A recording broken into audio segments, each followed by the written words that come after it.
Greetings and welcome, everyone. Over the past couple of weeks, I've been trying to find ways to add more variety to my work in the hopes that I can keep releasing a consistent amount of content for this channel. I'd like to thank both TheOneiromancer and PuzzleBrony as they were able to join me in a rather extensive conversation about MLP that I thought made for some intriguing discussion. The subjects range from the Royal Sisters, connections to the elements of harmony, some thoughts on Discord, Sombra and the Crystal Empire, the Tree of Harmony, and even some opinions on what makes interesting fanfiction. I look forward to hearing your thoughts on these topics, as well as your opinions on whether you would like to hear me doing more podcasts in the future. I hope you all enjoy. I think I've done this before. I'm not entirely sure how it works. I've done a few of these for various podcasts in the past. The Crepuscular Bronies Discuss usually does a Google Hangout when they're doing their show, and I've been on the show a couple of times. I believe I remember that, yeah. Doesn't he, combine live stream with Google Hangouts, Biter? Yes. Yeah, he does both. Because I've never seen it live on Google+, but I've seen it on live stream. Biter usually has those that he records it and then he does a little bit of editing. I'm not quite sure what he does, but usually by the end of the next day he has the video uploaded. I suppose you would have to ask him. Yes. Well, yeah, we both been in one. I just figured it out from what I could see. You know, I guess we could ask him. By the way, I know I should probably call you PuzzleBrony, but Oneiromancer, is that how I pronounce it? Is that what I should be calling you? Right. I do have other nicknames because I am aware that my name isn't the easiest to pronounce. The name it's pronounced TheOneiromancer. Oneiromancer, okay. But if you'd like an easier name, just say so. It does take practice to learn to say it. I think I can pick that up eventually. Oneiromancer. Yeah. All right, then. Had you come to this discussion with any particular subject in mind? Or any particular question? Well, you see, the funny thing is that I had a similar conversation with BPM. I don't know if either of you have heard of him. Yeah, I know who he is. Yeah, he recently just started making a comeback after a 5-month hiatus. Oh, I thought all my other subscriptions were hiding him. Oh no! I didn't even know he was on hiatus. Yeah, he's in school in China. I've been speaking with him daily, but he also wanted to do one. But through spitballing ideas back and forth, it actually gave me quite a bit of inspiration. He told me some stuff he was into, and some stuff came about from that. For instance, one of the shot-down ideas, which we can play with, was whether or not, say the Alicorns or Queen Chrysalis or Discord are actually good leaders, for instance. I don't know whether you could have ever considered Discord a leader of any kind. He was a conqueror. He took over the world, but it wasn't to lead. It was just basically for his own amusement. I don't really know if you could consider him a leader if he's not actually leading in any form. Yeah, it was more of... Well, when I say leader, I probably should have chosen my words differently. It was more that he is said to have, quote-unquote, ruled Equestria before Celestia and Luna stopped him. In that sense, I was calling him a leader because technically he was the one who was large and in charge, even though, obviously, he wasn't a good leader. Or at least, when I say good, I mean in terms of the show's moral compass, he was more of like you said, he was more of a tyrant. I really don't know much to say about that. That doesn't really spark any ideas. I mean, the only thing that I can think of that makes me wonder is, I feel bad I keep falling back on the Crystal Empire, but it's such a wild card that I can't stop thinking about it. Do you think that his reign extended the Crystal Empire, or do you think it was his influence, is what I should say? We don't know, because we don't know if Sombra was before or after Discord's defeat. Yeah. Or even Discord's rise to power, because for all we know, Discord maybe didn't even rule Equestria 1,000 years ago for that long. It could be he just popped up out of nowhere, ruled it for a short amount of time. Yeah, ruled it for 5 minutes until Celestia and Luna decided to turn him into stone. Or he could have been ruler of Equestria for 1,000 years before Celestia and Luna stopped him. It's not really clear. I've always been curious as to whether Celestia and Luna were given the title of princesses by the citizens of Equestria when they had freed the land from Discord. I mean, it would make a lot of sense that because of that act, because of that display of their power, that they would be treated as saviors of all of Equestria. And perhaps that was the moment when they became the rulers of Equestria. Perhaps they were adopted into the royal unicorn family at that point. I mean, why else would they have a nephew, Prince Blueblood, unless perhaps they were adopted into the royal unicorn lineage and they would be great aunts of some kind? Because as far as we know, they've never had any children of their own, so that makes the most sense as to why they have a nephew, Prince Blueblood. Yeah, there are some things, and I want to say I pointed this out in the mythology cast, but there are things in mythology, and MLP being a mythology-based place, I don't see it as too far-fetched to look there for themes and ideas. It could be that there was something sort of like the Sword in the Stone, Caliburn, Yeah. where if you were to remove it from the stone, you know, it's to show that King Arthur was king of Britain. Perhaps it wasn't only just that they stopped Discord and King Sombra and then Princess Luna when she became Nightmare Moon, even though they were already rulers at that point. It could be that there was something else that went along with it. It wasn't just that they were heroes, but maybe there was some sort of prophecy of some kind. Because according to Lore and Faust, and I know Lore and Faust stuff is retconned now, for the most part, or a lot of it is, but they were born Alicorns, at least according to Lore and Faust. Yeah, I tend to fall back on the Ascension theory, but yeah, let's go with that for now. I always thought, before the Season 4 opener, I always felt like defeating Discord was their act of ascension, but, you know, yeah, but the opener came out, and... Yeah, the opener came out, and they were already Alicorns at this point. Yeah, I don't know. It makes you really wonder, you know, how many of Faust's ideas are still there. I mean, you know, the basis, the story, yeah, like what things the world is still there, but... Yeah, like what things they kept and what things they threw away. Yeah, but we're like a season and a half without her by now, right? She left at like the end of Season 2. Yeah, She was a consultant for Season 2. But she didn't have anything to do with Season 3 or Equestria Girls or Season 4. Yeah, because her creative power during Season 2 was also very limited, of course being a consultant, because if you remember, I believe Tommy Oliver was the one who said this, and I believe it was on the Anthony C. special he did. He said that Lore and Faust originally had only Princess Luna and only Princess Celestia as the only Alicorns. I'm pretty sure that Lore and Faust would not have approved of Cadence being an Alicorn for Candlelit Wedding. Yeah. I mean, because that's the only problem I have with Faust saying that, you know, they were originally meant to be Alicorns, is I don't like this whole true Alicorn, half Alicorn type things. Not half Alicorn. Ascended? Well, it's interesting that you mentioned that, because we obviously know that Celestia and Luna have ridiculously long lifespans. Even if you rewind time back 1,000 years, who knows how old they were at that point? They could. It's very possible they were even alive 1,000 years prior. We don't know yet. Or Would be maybe, interesting to see. oh yeah, very interesting. In fact, I believe another interesting thing, I forget which of the writers said this. It may have been Faust, it may have not been, but I do believe this was said recently. Luna hasn't actually finished growing yet. Interesting. Was that said when people are asking about the change in her design between I am not sure. Opener, the pilot, and I'm Luna not Eclipse? sure, because I believe this was... I could be wrong. I believe this was actually said recently, believe it or not.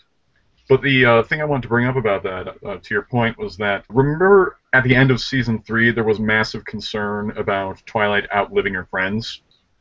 Yeah. Well, Megan McCarthy then tweeted, "Don't worry, Twilight's not going to outlive her friends."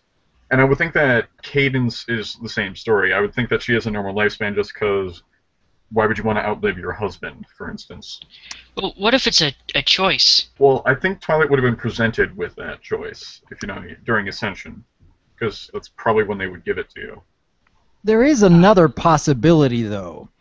I have actually interpreted that line from Megan McCarthy slightly differently than most people, even though it's just a possible theory.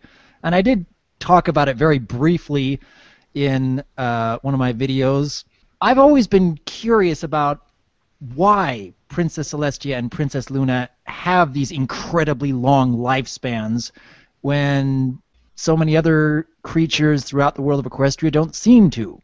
And it very well could be the fact that they are Alicorns. But I had come up with the theory that what if it was their connection to the elements of harmony that was giving them this incredibly long lifespan? And yeah, I used that same line of thinking to suggest if Megan McCarthy says Twilight will not outlive her friends, because all of them became connected to the elements, what if they've already been given incredibly long lifespans and don't even realize it yet? That is actually pretty good. I can see that, yeah. I can see that, too. I might add something to it, or I might have this alternate view of it that I just came up with while you were saying it. What if it's their position and roles? If you think about it, someone who is essentially deified friendship or deified love, going with the interpretation that Alicorns are seen by most as deities, or the MLP equivalent of such. What if Celestia and Luna are also kept around because of their attachments to the sun and moon? Bodies that have existed for millions of years. And it's because that job is so important that they're given a longer lifespan to suit the job. I've heard that theory. One thing that I actually thought Dr. Wolf was taking in a different direction, because, you know, we returned the elements to the Tree of Harmony, right? Are the main six still connected to the elements? Well, that's another interesting question right there, because if you go back way to the beginning of Season 1, after Nightmare Moon had destroyed the elements in the old castle, how did the elements reappear? They didn't come out of those little stone blocks. They came out of the main six themselves. Yeah. I believe it was said in the Discord two-parter, Part 1, when Celestia says, I need you to use the elements of harmony. I believe she explicitly mentions that she is no longer the bearer, which would imply that it will choose some bearers, but that means that they're the only ones who can use them now. I believe her exact words were, she is no longer connected to them, but yes, pretty darn close, yeah. So it was just a possibility that if the Royal Sisters are no longer connected to the elements, that they are now starting to age normally. But going back to what I was saying a little bit earlier, since the elements came out of the main six themselves, have they really given them up by putting those little trinkets back into the tree? It certainly gave the tree enough power to destroy all those vines. Plunderseeds. Plunderseed vines, yeah. But what if the elements really are still inside them, and it's just those trinkets that they've given away? I think the keys, because this is the quote-unquote key saga, Season 4 with the box, all the main six go into a trial that seems to test their element, and we obviously see flashes of what could possibly be the rainbow power that was advertised. It seems that they're still connected to the elements, I would think. I don't think everyone is going through tests and then having a sudden rainbow revelation, as I'll dub it, and then receiving one of the keys. I look at that and say, perhaps they are still connected to the elements, even if the elements are not materially there. One thing I wanted to mention about the connections was, you know, you mentioned that the elements came out of the main six and not the blocks. I kind of saw that as a resonance thing, but, you know, you guys are kind of convincing me towards it did come out of the main six. I just wanted to put that out there. I thought it was like they resonated with each of the ponies, so there's also a theory that it could have been, you know, any six ponies that had just walked in if they had shared that bond. I do not believe so. The way I personally look at it is you have to be not necessarily the embodiment of the traits that they have, but I'm pretty sure if you sent in someone like an ex-con with anger issues and stuff like that, I don't think one of the elements would choose him. In fact, I think it's been explicitly stated somewhere that, like, say we needed 6 more ponies to be the bearers, they would need to actually be friends with some kind of strong bond. They would actually have to be sort of an exemplary example of the element that they're bearing. Oh yeah, so they need more than just the friendship bond? Yeah, Is that what you're saying? Yeah, they need more than that. So it can't be just 6 random ponies. They would have to know each other, too. Yeah. Even if it was for a very short time. Yeah, I think. Well, yeah, the main 6 knew each other for, what, 2 hours? No, I'm just kidding. I think there was some time dilation there somewhere, but, you know. Given the dire situation that they had at hand, it wouldn't have been productive to say, oh no, Nightmare Moon is going to start Eternal Night, but we need to spend a few days together to make sure that we're good friends. But I do think there's a list of requirements that you would need to be an element bearer. Well, let me see. How many of those same requirements were fulfilled by the Royal Sisters in ancient times past? Well, the Ancient Sisters is a curious question because I don't mean to pull the whole they're Alicorns, don't question it. Well, I'm not going to say don't question it because I am questioning it. I'm wondering if their Alicorn status has anything to do with it. Because we do know that they had a strong bond, but if they are these sort of higher beings as they're implied to be, because they're more or less implied to be the mysterious rulers in some cases. Well, if they're not like, how do I put this? There's a lot of stuff about Celestia and Luna that we don't know, but it's perhaps that part of the stuff we don't know is maybe they do have, as per their Alicorn says, a lot of power, and because they have all that power and the strong bond, they can use 3 elements apiece, or in Celestia's case, all 6 at once. I noticed that the tree had a sun and a moon on it, too.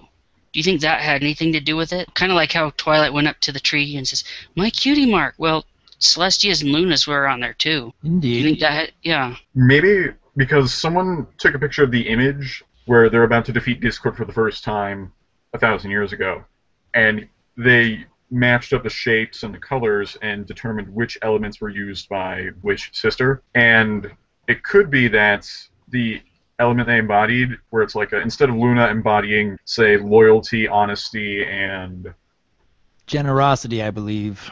Yeah. If she had all those 3, you might say she's the bearer of generosity, honesty, loyalty. Or it could be that they came up with some other title that just happened to embody all 3. I suppose that begs the question, is it possible that since Twilight is now an Alicorn, could she possibly wield more than one element just as the Royal Sisters did? I would say it's possible, but I'm not sure if the writers would ever take advantage of this in a meta sense. They're all theories and headcanons anyway. It's just interesting question that could create some interesting discussion. Well, if it were... Yes, indeed, of course. There are 3 ponies, I think, that could probably take on... Well, 4, actually. 4 that could take on 2 elements. One is Twilight. She'd have magic and maybe honesty, especially since she's taking that route in Season 4. The other ones are like Rainbow Dash and Applejack, because there's a joke out there that they're kind of interchangeable at this time. And maybe Rarity or Fluttershy could have kindness and generosity. I don't know. They're really close in essence, if you think about it. In part. There is someone who suggested, I believe the one who suggested this was Neo Zinzo. He said the elements sort of change over time. The element of magic, for instance, may not have been about, say, friendship all the time, but just a different kind of affection or love of sorts, because he brought up the ancient, I saw that one. Yeah, the ancient Greeks' 4 loves. Yeah, like family, friends, your romantic love interests, and there was a 4th one, I forget what it was, but he said in his theory that at any point the last element, maybe it's friendship, maybe it's family, maybe it's straight-up romance, for instance. Well, if that's the case, could Cadence ever wield that element? There's actually, I believe, he may have said this in this video, in his old video, or it was just something I came up with. It was the same video, yeah. It was originally that perhaps the Crystal Heart was at one point an element of harmony, because originally they took on the form of gemstones. So if there was a physical incarnation of the element of love, it's probably the Crystal Heart, assuming it ever really was an element of harmony. It seems to have the power of one, though. Possibly. We've only seen the crystal heart being used just the once. Yes, but it was, like, I don't know if it's, say, element of harmony powerful, but it was powerful enough to banish Sombra. Or even destroy him outright. We don't really know. Yeah. Yeah. I did think that was actually kind of dark for the series, even if it was a villain. Yeah, I'm hoping he's coming back as one of those darker villains. He might be too dark for the series. I don't know. I mean, we had Sunset Shimmer turn into a demon, but that was Equestria Girls, so well, I don't know. However, there's an interesting thing about him too, and that's someone actually interpreted him as sort of a child-friendly allegory for depression and anxiety. Huh. Something about how the way the Crystal Empire denizens react to him, even to the mere memory of him, is one of more or less panic and anxiety. He slowly spreads everywhere, and sort of like how depression will sort of slowly overtakes the mind, or very quickly, depending on how you acquired it, unfortunately, and can affect your ability to not necessarily feel certain emotions, but your ability to sort of experience them is probably a better way of putting it. It's really hard to say, I know this is going to sound really, really corny, but it's really hard to love someone when you can't love yourself. Yeah. You know, it could also be that the Crystal Heart works in two ways. You know, there's love, but what if the entire empire was full of hatred when the Crystal Heart was put out there? I mean, it's explicitly said that that's a bad thing because that's what's going to be reflected across Equestria. Even though they have yet to use the emotional reflection in the series beyond just mentioning that this is something that the Crystal Empire can do, and that this could be problematic if Sombra takes over, putting aside the torment that he would put on the ponies inside the Empire. All right. I came across another idea recently that I'm curious to get some feedback on. Go ahead. Those Plunderseeds that Discord used to try and choke the life out of the Tree of Harmony. I have to wonder where those came from. Is it something that Discord created himself? Because he seemed to enjoy eating them. And I don't know, I just came up with this possible idea. What if Discord didn't create those? What if instead there was some other deeper, more ancient evil at work who had subtly and cleverly given him those seeds, and upon eating them, planted those vines within his own heart, within himself? It could be. For instance, it has been entertained in fanfics that there are other Draconiqua. I think I got that right. However, I would also like to say, he's the only Draconiquus that we have seen. There's a lot of evils in Equestria, and I don't think we can just really peg all of their existences on Discord made it. As for the Plunderseeds, though, that one's kind of up in the air, because we obviously know that somehow or another Discord got a hold of these seeds. I don't think it's beyond his ability to have created them, but at the same time, given how hazardous Equestria is or can be at certain times in certain places, it very well could be that he just found them. But on the flip side, those are very dangerous seeds. I'm pretty sure that if they invaded a location, we would either see it on the map or we would know about it in some other way. Well, I have one thought that I've noticed. We usually look at the Plunderseeds and the vines as being the same plant. What if the seeds are just a plant that grows underground that actually consumes magic, and the vines might have been a plant that were in the Everfree Forest to begin with? Do you think that's a possibility? It sounds like you're tripping on linguistics. What I'm saying is, like, the vines that we saw in the episode may have been different plants from the Plunderseeds themselves. I mean, maybe the Plunderseeds are kind of like potatoes. They grow underground, but they're still feeding off of the surrounding soil. I don't think so. I just view the plant as one singular entity. I don't count the different parts of the plant as two different entities. That's just me. Yeah. I've just wondered, because, you know, I keep going back and forth between, okay, these were plants that were originally in the Everfree Forest, and these are the Plunderseeds. Something else that came to mind that I've been thinking about recently is the fact that after the season opener, the Everfree Forest did not seem to be quite so dangerous anymore, and a number of people have been bringing up the question as to why. And I honestly think it has to do with the Tree of Harmony itself. Now, Discord had planted those seeds over 1,000 years ago, and it took them that long before they could start growing and start sapping the life out of the tree itself. Now, Celestia had said that there would be lingering magic left in the tree even without the elements that would be enough for it to protect itself. But over the course of 1,000 years, that it had gotten to the point where it wasn't able to protect itself at all anymore. And I have to wonder, well, during all that time, were the Plunderseeds themselves still trying to get to the Tree of Harmony, actually causing all of this dark magic and ferocious creatures throughout the Everfree Forest in the first place? Was it making the Everfree Forest as dangerous as it is? And when the Tree of Harmony suddenly got all the elements back, not only did it destroy those vines, but made the Everfree Forest into what it once was. Just a normal forest. It could be that it's assuming the Plunderseeds really did do this, or some outside influence did this, rather than nature deciding, I'm going to be autonomous now. It could be that the Everfree Forest, was, again, assuming it was caused by Plunderseeds or some force of disharmony of some kind, that the tree slowly reversed it back into what it once was. I don't think it would be instant by any means, but it could be that if that is the case, we might see the creatures in the forest becoming more docile. Because we look at quite a few of the creatures in there, and some of them will attack you on sight, like timber wolves, for instance, will attack you on sight, or, like, say, the Ursa, which was easily provoked into a rage. But the interesting thing about how dangerous the Everfree Forest is that we're told it's dangerous in the beginning, and whether or not the Everfree Forest actually is dangerous seems to vary between episodes at times. Sure, most episodes will portray it as a dangerous place, the place that the Forbidden Forest, which you should not dare venture into.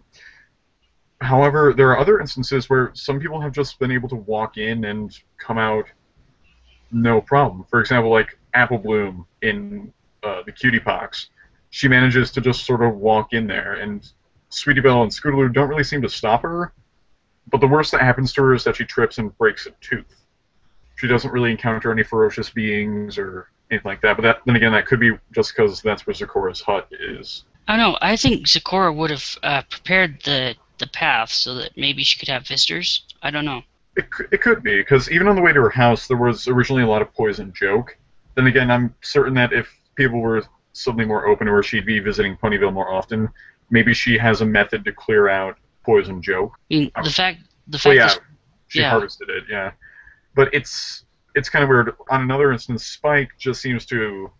I know it's Spike at your service, and I know a lot of people really don't like that episode, but he seems to just sort of obliviously wander in, and it does almost end badly for him due to a close encounter with a timberwolf, or a pack of timberwolves. It might depend on the area of the forest.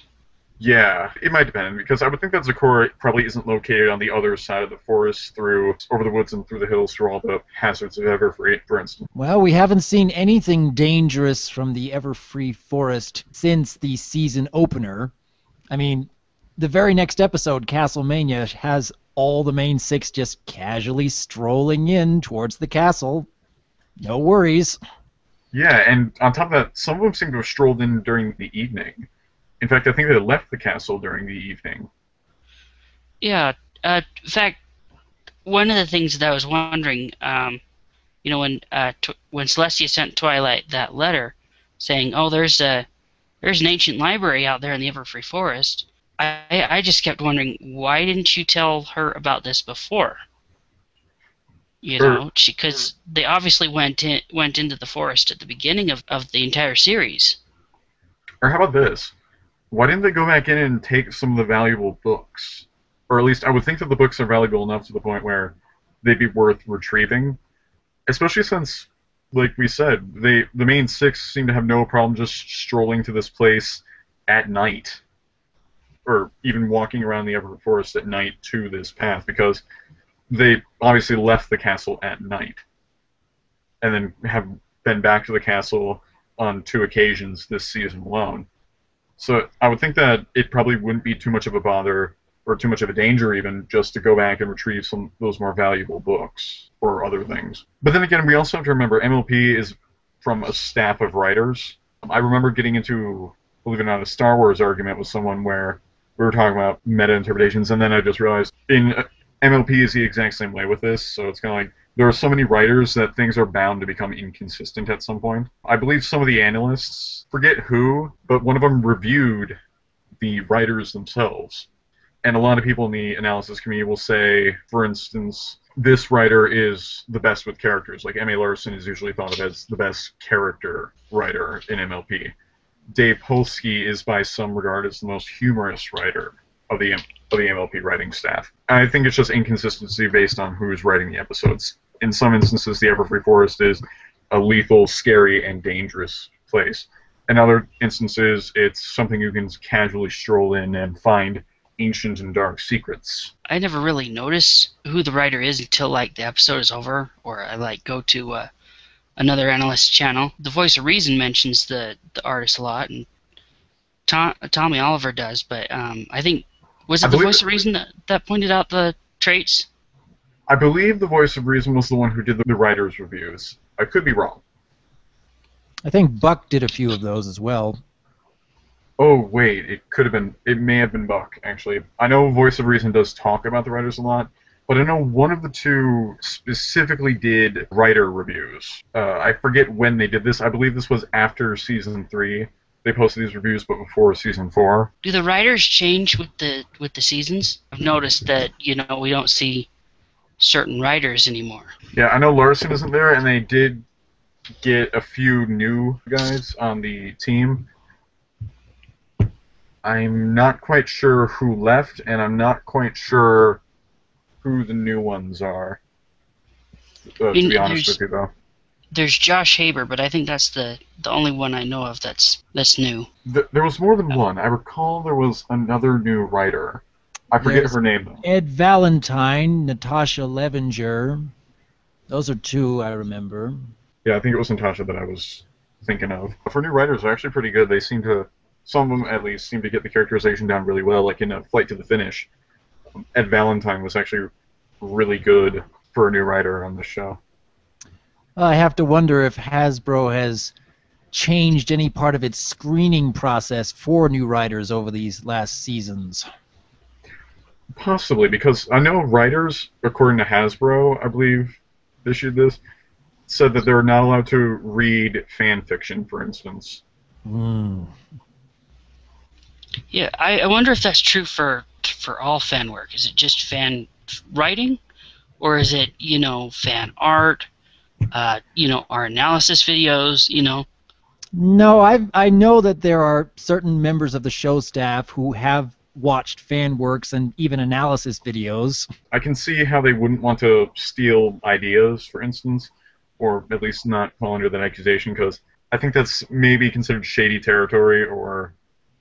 I'm not 100% sure. What I'm saying is mostly speculation. The only fanfic reference I'm aware of was a possible reference to Fallout Equestria.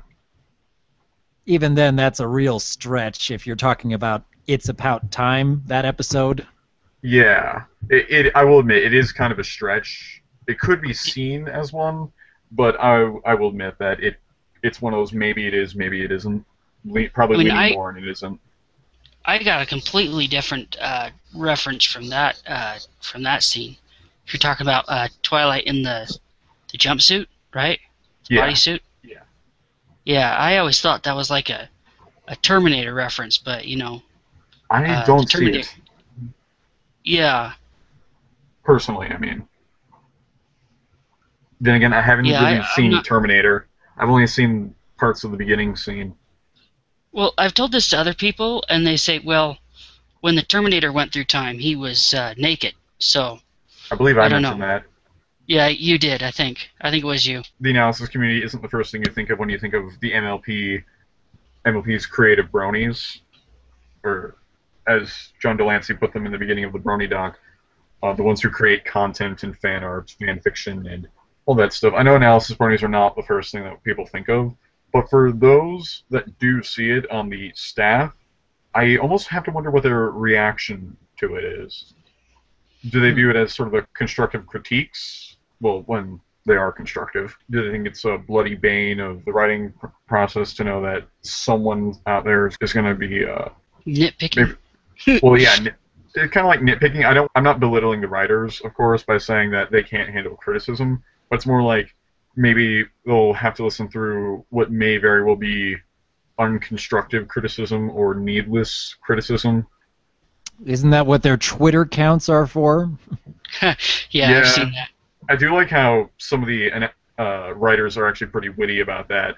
I recall M.A. Larson wrote a tweet that said, shortly after, Simple Ways. It was shortly after Simple Ways, and it said something like, I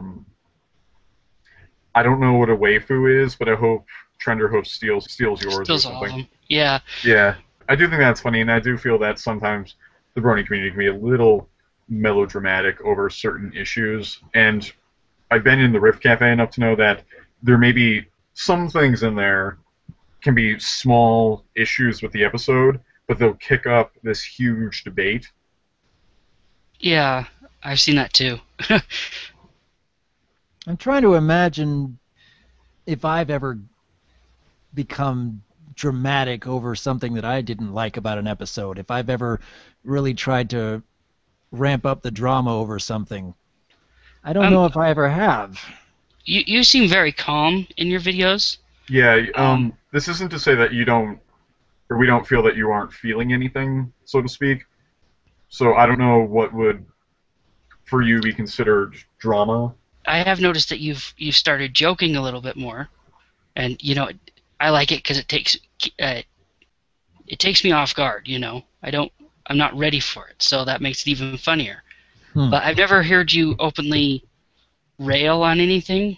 You might say, I didn't like this, but, you could consider this, Well, the style that Dr. Wolf seems to have, I believe I would use the word objective a bit more. It's worded in such a way that, given your tone, it's, I don't want to say emotionless, but it's said in more or less this calm, objective tone, rather than sort of like, I loved this episode, and screw you for not liking the episode, or I hated this episode. Well, that makes it so cool that your name is Dr. Wolf, because it does sound like you're a therapist trying to calm down the community when you talk about it. I think that is, at least in part, the reason why the analysis community had come up with the idea for the A Moment with Dr. Wolf series. And I know that still hasn't come out yet, but it's still in the process, and I'm hoping people are really going to enjoy it when I'm analyzing the analyzers, because I think it's just a really clever idea. But I can't wait for it. Yeah, just listen, another off comment. I believe that also fits the one of the backstories of your OC. I believe you mentioned at some point that you imagined your OC as a librarian of sorts. Oh, yes, I do remember that. Oh, goodness, how long ago was that? I don't even remember what video that was. I think that was the Q&A live stream that ANY hosted. I'm pretty sure. Oh, my goodness, that was forever ago. I have a strange memory, you'll find. That's okay. That's okay. One of these days, maybe I ought to flesh out a complete story for Dr. Wolf. Yeah, to test my writing ability, actually, I've been going around and, like, even for my LC, like, I'm not going to go in depth about it because that's sort of, like, I don't want to say that's a death sentence, but it's kind of like, well, a good way to kill interest for someone's like, hey, I want to tell you about my fanfic.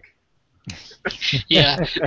I'll just say that there's one I'm writing now where all I'm doing, because I wanted to see how good I am at writing characters, and this is kind of why I love the fanfic community. It's kind of like, I wish to be a writer, but I also know that the first things I'm going to write won't be quality, you know what I mean? It's your early stuff, the stuff that you make mistakes where you learn from them. That's kind of what I like about a fanfic community, especially one as big as this one, because if I write something, I know it'll be read and critiqued. So what I'm actually doing here is looking at the analysis community and seeing I can turn you into a character, I can turn you into a character, etc. And what I'm doing is I'm just writing a ton of character-focused short stories in hopes of critique. People will look at this and say, you did this right, you did this right, so try to write a real novel all set up. But giving your OC a backstory is fun for the creative process.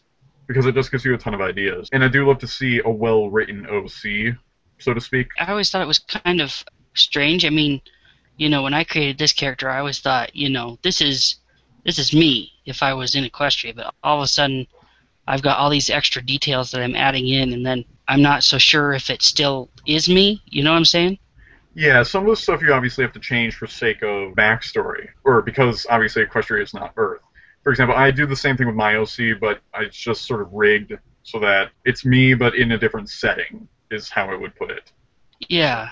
And obviously, in Equestria, you have all these fantastic elements. And when I say fantastic, I mean relating to fantasy, though they are fantastic in it, just that it's well written. When I say I love well-written OCs, I've seen a few too many OCs where, like, I don't want to go out and accuse people of writing Mary Sue's, but sometimes when you're not experienced, you will go forth and accidentally conjure up a Mary Sue. Like, your Unicorn OC is just a tad too good at magic. Why are they related to Twilight Sparkle in some way? Yeah, and even your flaws seem contrived when you first start writing, too. I used to write when I was a lot younger, so luckily I burned off some bad errors and bad mistakes. And one of the things was that if you're going to write other people, or other OCs, for instance, or other characters, do not ask them certain things. Like, you can ask them, for instance, hey, I'm going to write a novel on this subject matter. If you don't want your OC, I understand that.